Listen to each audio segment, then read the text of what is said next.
អ្នកគ្នាខ្ញុំតារាងអានេះយកមកធ្វើតំណាប់ចេកឧស្សាហ៍ចេកទុំជូរល្អចាំការទៀតឱកាសមានឱកាសពេជ្ររបស់យើងហើយផឹកទឹកមួយសិនទៅពេលបកចេកហើយបន្តមកទៀតយើងច្បាច់វាហ្នឹងហើយខ្ញុំជឿថាច្បាច់ហ្នឹងក៏តែវាអត់ម៉ត់ដូចអ្វីដែលយើងបានគិតរដងយើងធ្វើយើងកិនដៃហ្នឹងហើយយើងកិនដៃដោយសារនៅនឹងអត់មានអញ្ចឹងគេដាក់ក្លុកមានណាក្លុកអូវាស្អិតហ្នឹងហើយស្អិតពិបាកក្លុកដាក់ទឹកក៏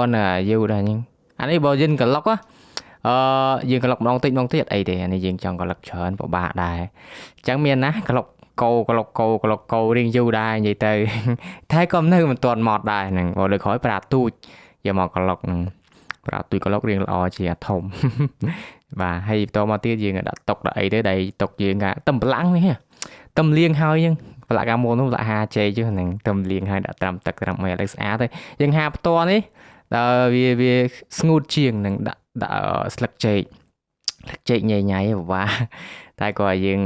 ប្រាយវាถึงក្តៅតែពេលដែលប្រាយយើងលើកមកម្លុំមកណាហ្នឹងហើយយកវាឆាយើងប្រាយវាម្ខាងទៀតទៅវាញ៉ាប់ស្ងួតតែ